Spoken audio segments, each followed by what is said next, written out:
guys, and welcome back to my old CJ5. I'm Dan, and I just firstly want to say a big thanks to everyone for enjoying my first episode. I am a YouTube noob, but look, I've enjoyed helping already a few people tackle some issues with their old CJ5. So here we are on episode 2, and I don't know if you can guess where I am, but it's Tala Beach, the famous palm tree. Just absolutely beautiful. Look at that. Full of palms. Now I have reduced the wind noise today compared to my first episode, but now I've got an issue. I've got road noise. So anyway, what do you do? Sorry about that. Now you're going to hear a lot of traffic instead of wind noise.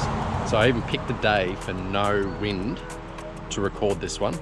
Anyway, I'm going to jump into a few things. Again, this is my CJ5 for you guys that have not watched episode 1.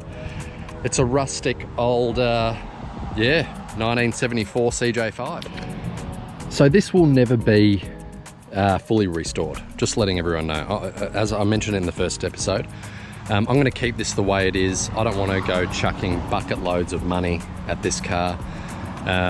Jeep, I should say. It's not a car, it's a Jeep. I don't want to, I just want it rustic. I want it the way it is. And so it's not getting a full restoration of any kind. As I said, I gave this a $30 paint job, except for under the hood there, which is still yellow. Original motor, everything came as is. I've just made it roadworthy. I didn't want to chuck a huge amount of money into this. So just back to the story, picked it up 2 years ago now. Picked it up 2 years ago now from a farm. Got the roadworthy pre-inspection done, and up here in Queensland we are really lucky because roadworthy guys actually come out. Do you know what I've just gone and done? I've just moved away from the road noise. Now the wind's picking up.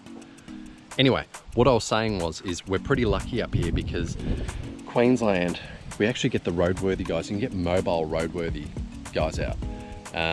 So instead of Victoria, New South Wales, where you've got to bring your car to an actual workshop, has to be put up on a hoist. We're really lucky up here, and look, it can seem dodgy, but we don't have to have our cars put on a hoist. So what I did when I picked this up, I knew it needed quite a lot to get it back on the road, and a lot of people were warning me, saying, hey, it's going to take a fair bit to get this back on the road. Anyway, I had the guy out. I said, look, just give me a list of what needs to be done. So here's a list of what I needed to do to get this old farm Jeep back on the road and fully registered. Not on club rego, full rego. So first thing that needed to be done, that he said, hey, it's a must. Your first thing, because the car was all over the joint, was bushings. So I needed to replace all bushings.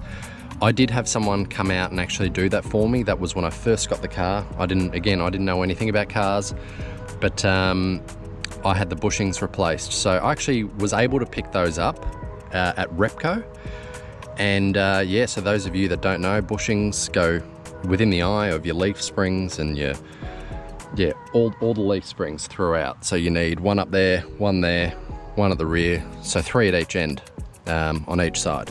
So bushings, that already, when the bushings were done, without anything else, it already changed everything about the driving. So it was straighter, wasn't as wobbly, but yeah, that was the main thing. So it was bushings, tyres. My tyres were shot. I just picked up these 4 tyres. I think I paid $150 each. They're a no-name brand, but hey, they do the job. Another thing he mentioned was the harmonic balancer that I needed to replace, but I didn't. So I found that a real odd one for a roadworthy. That was odd. Motor mounts, he also wanted new ones whacked in there. I didn't. So even when he came out the second time, he didn't say anything. So I was pretty lucky. But I'm surprised he didn't pick up at this. Check this out. Check out this safety work here. Just using a strap to hold down the battery. But he said nothing about that. What else was there? Window washer, fluid, box. I whacked that in. Just hooked it up to some 12 volt clear tube straight through here. It doesn't work anymore, but it worked the day that he came to assess the vehicle to give me my roadie.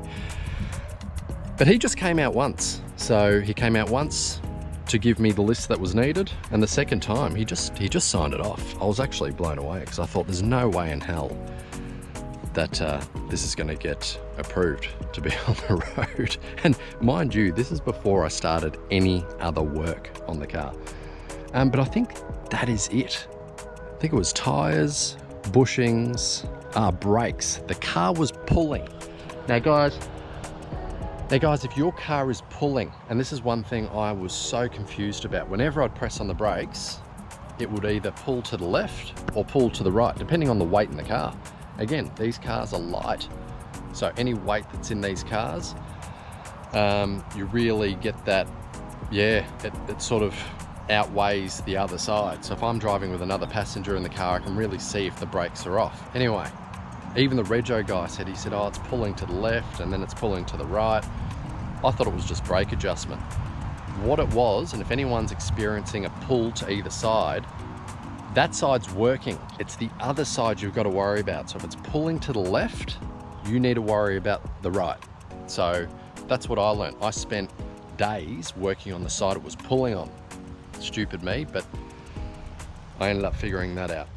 So it ended up being, because it was the other side, I had a busted wheel cylinder. Again, didn't know what a wheel cylinder was, but I saw a whole heap of brake fluid was just seeping out every time I pressed my brakes into the drum. So that side wasn't working. I ordered 2 new wheel cylinders, very easy to change over. Once you get to know how these drum brakes work, pull off the old pads. I also put in new pads at the same time. Shoes, we should call them, brake shoes. So replace both brake shoes on both sides, new wheel cylinders, got the air out of the lines, bingo bango, adjusted the brakes that they were even on both sides, and fair enough, no pulling to one adjustment every, I don't know, maybe 2 months or so, because they're never, look, they've got self-adjusters, but the self-adjusters end up rusting out and don't end up adjusting. Apparently you're supposed to put the vehicle in reverse and press your brakes hard and it readjusts the brakes for you. So this one didn't do it. So I just give them a quick adjustment every 2 months or so. But yeah, if it's pulling to any side, it's the other side you got to worry about. So whether you need to fine adjust the other side to make the shoes come in contact quicker, and you can do that, it's very simple. At the back here, you don't need to take the wheel off or anything, but just at the back here, you put your screwdriver in here, a flathead screwdriver, and you flick it upwards and that adjusts the shoe. So there's no need to take this off and to take the drum off.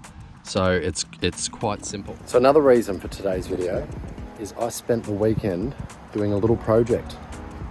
I was able to score on eBay a 1977 CJ5 model kit, 125 scale. And the goal was to replicate it. It took hours. Like, I mean, I've put in about 15 hours into this thing. The goal was to replicate it like Big Boss over here. You know, I'll show you. Let me know what you think of my work. What do you think? So I tried to give it some detail. Colour. It's left-hand drive, but anyway. What do you think of that?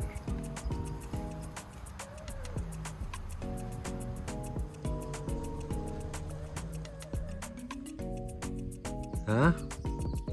The detail in there. It's not the real thing.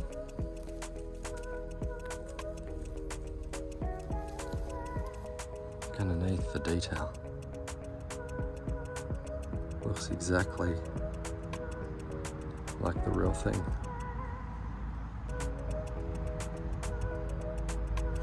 Look at that.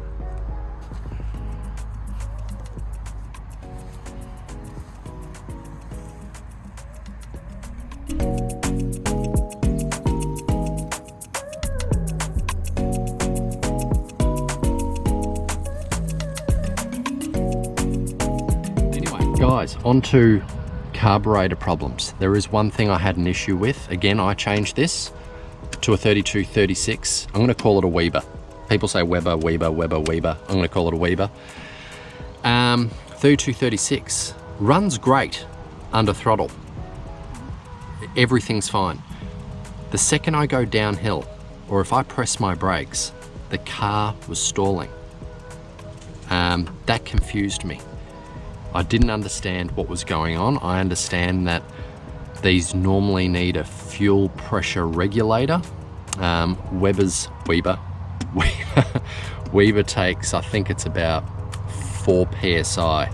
Our mechanical pumps are bringing in, I believe, 6 PSI.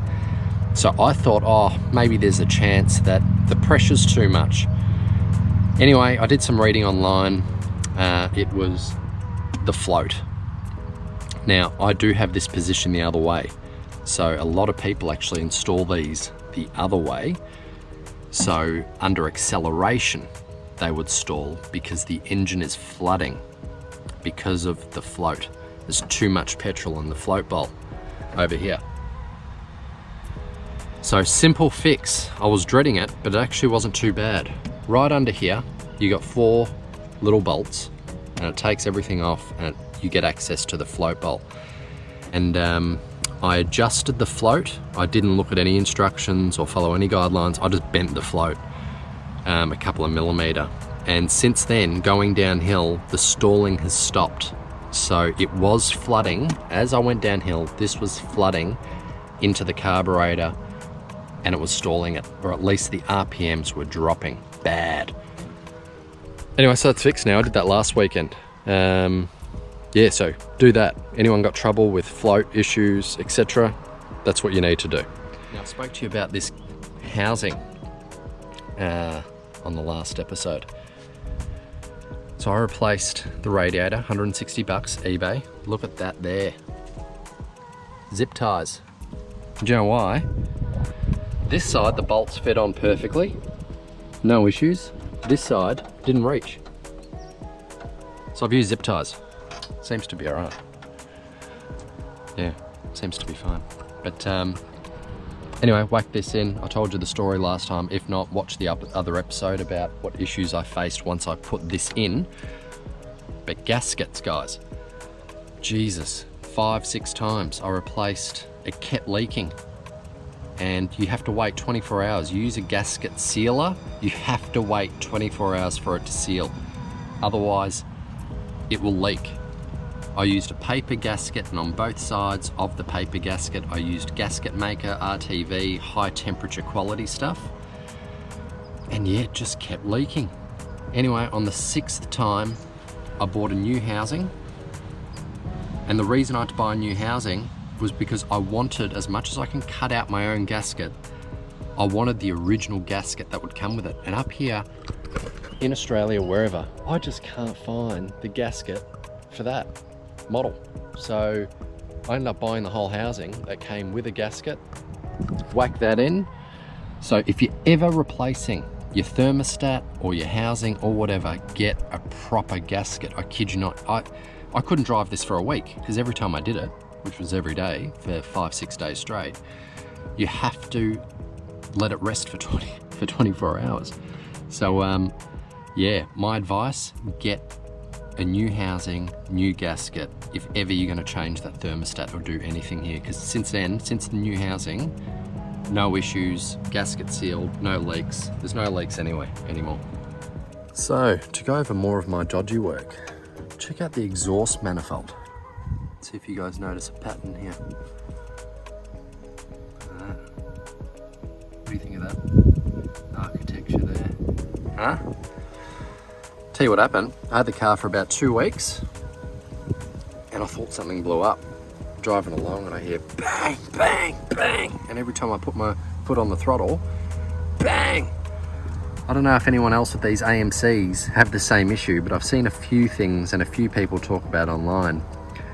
These here, now these bolts, I'm not actually sure of their purpose, because the main bolts are here and around there and around there, but these bolts here, I don't know what they're for. If someone could tell me, that'd be great. But every now and then, so every few months, a bolt pops off. Now I believe I've only got one more bolt to go, because everything else is JB welded. So I used high temperature, high strength JB weld. So this one's the last remaining puppy that needs to blow off. So what I do is, if anyone else has this issue, instead of seeing a welder like you probably should, I go out and I find the same bolt and I pack it with JB Weld and I whack them right in. These are all my cheap fixes that you guys will thank me for. Again, I have not spent much money on this at all. I think the biggest thing I've spent is on this. I think this was about, I think I paid about 400 bucks for this here.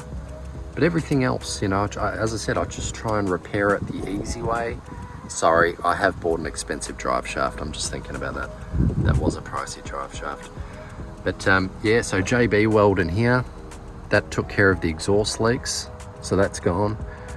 I need to replace all this over time though. But what I've been thinking, as much as I love the original motor, if anything goes wrong with this, I might just whack in maybe a rebuilt, you know, 258 or 4.2 litre from maybe a newer Jeep or something like that. I don't think it calls for a V8 to be in this, although it sounds good. But yeah, I'm just trying to slowly, you know, if something goes wrong, if I can JB Weld something, I'm gonna get so many haters for that.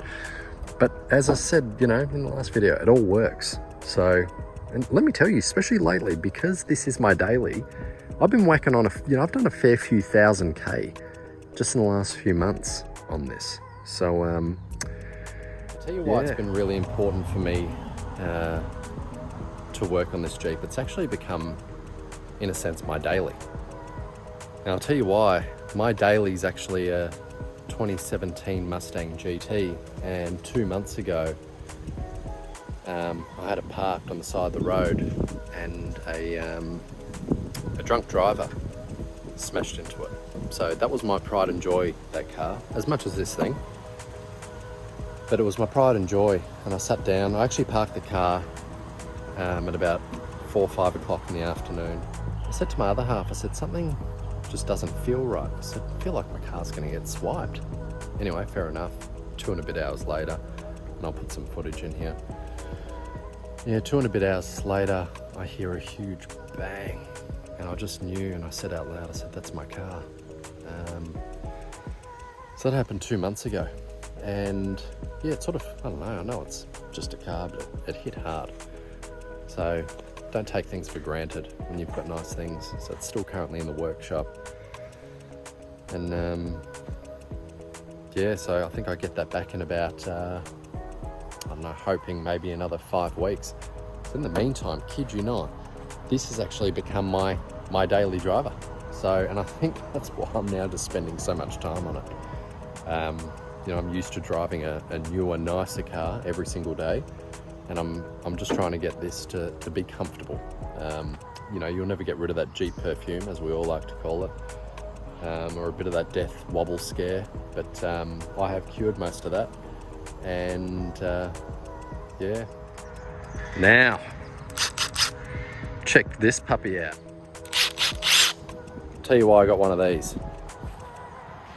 For the last 2 years, I've been undoing these 50-year-old rusted out bolts and nuts, and I've spent more time and more penetrating oil and all my time undoing these things, where a job such as leaf springs, any other bolt, mind you, for this rig, I'd spend 90-80% of the time trying to get rid of these nuts and bolts. Guys were working across the road on a building site, and they're like, mate, you're having some trouble. And I said, yeah, mate. I said, you know, these bolts are rusting. He goes, what are you using? I said, oh, just a spanner. And he said, oh, you know, give my Makita a go. Holy Jesus, I've never used one of these before. I used it, and it just got every single rusted out nut and bolt possible. To give you an idea, it was the day I was putting the shims on the front for my caster. I spent 6-7 hours on the front left. On the front right, I started on the next day. They saw me from across the road, gave me their little gun here. It's not this one, I bought my own, by the way. But they gave me their gun with the right socket, and bang, I had the whole front right done in less than an hour. So guys, again, you dreading the job or whatever, buy some good quality. I know they're an investment, I know they're expensive. Like, I paid close to you know, $300-400 just for this, but my God, it's like today, before doing this video, I just went out and tightened all the U-bolt nuts, I shackle bolts, I just went bang, bang, bang. It's like taking off a wheel as well. But, you know, let's be fair, it takes a good, you know, what, couple of minutes, well, it's nothing, but a couple of minutes to take your wheels off. Get one of these, and they last for, you know, I've got like a 25-year warranty with this. So I'm pumped, love this thing, sleeping with it. So yeah, I got the 1/2 inch. I know you got the 3/4 inch, 1/2 inch. I just wanted the big one. Don't we all love big? It's an absolute machine. But you know, you can get the adapters that bring it back to 3/4 of an inch or 3/8, whatever one's the other size of this. You just get an adapter and you can still use your other sockets. So, no, absolute bloody machine.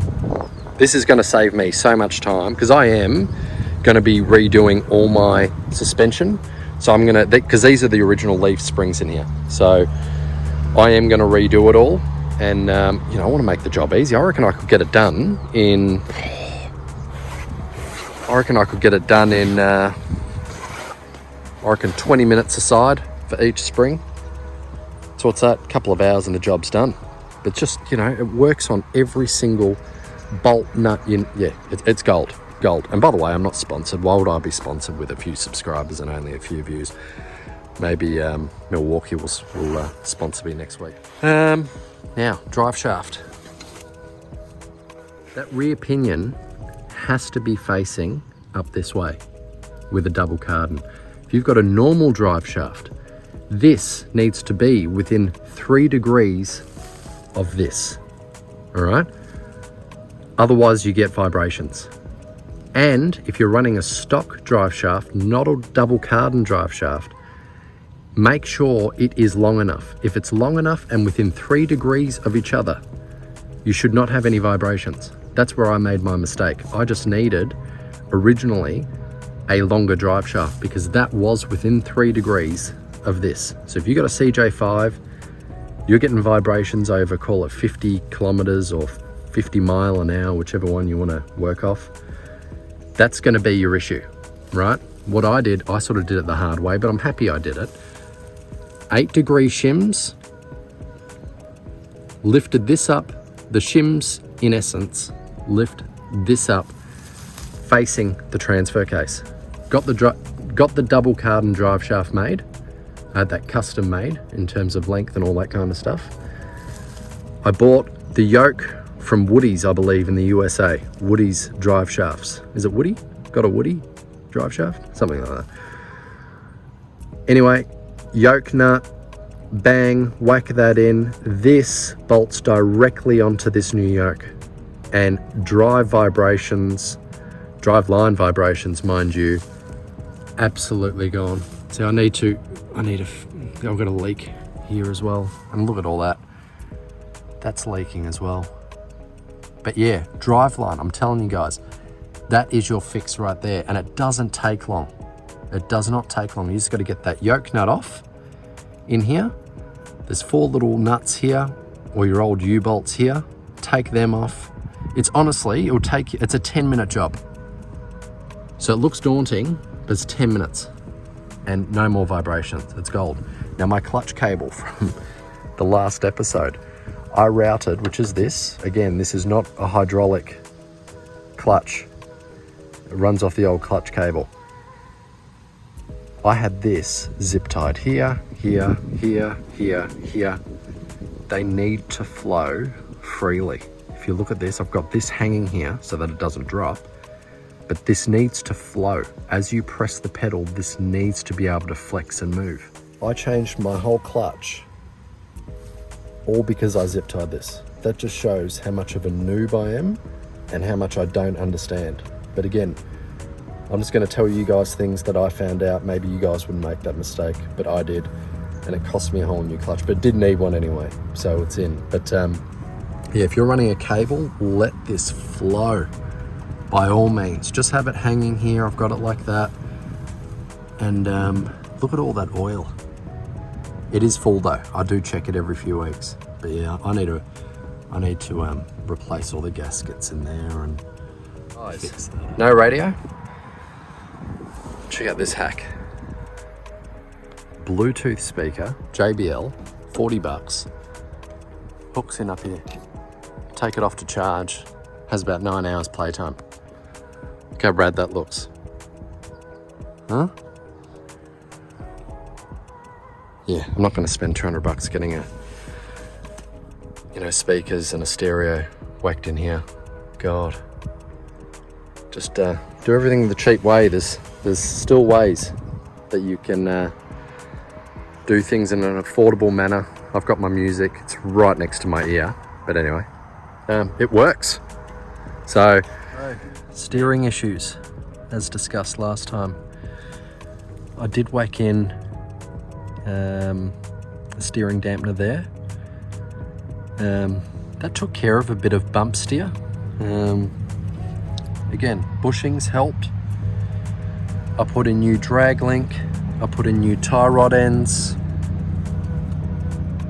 That's all firmed everything up a bit. I put in new wheel bearings, and I've put in the caster shims, 4-degree shims. So that's all I've done. Do I have movement and play in the steering box? Yes. And I wouldn't mind. I see a lot of people with those bars that go from here somewhere up to here, just to get rid of that frame flex that I see. So when I turn my wheels, the whole frame looks like it's moving, which is obviously not a good thing. But yeah, that's all I've done. Again, as I said in the last video, all my steering issues are 95% cured. So look how bad all this is. I need to replace all this. It's an embarrassment. I actually shouldn't be putting this on YouTube. Yeah, oil leaks.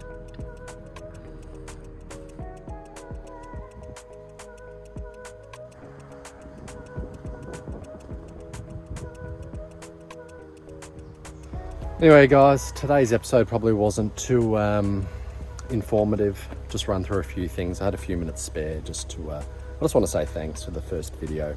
People reached out and said, thanks so much, and I'm at this stage and I enjoyed it. It is during the week, so I can't put out too much of a, long video or episode, but yeah, I'll keep at it. Thanks for watching. Can you guys please comment on what you'd like to see on whether it's my rig, or if you've got any questions or anything like that, that would be fantastic. But yeah, hey, thanks again for watching, and we'll see you soon.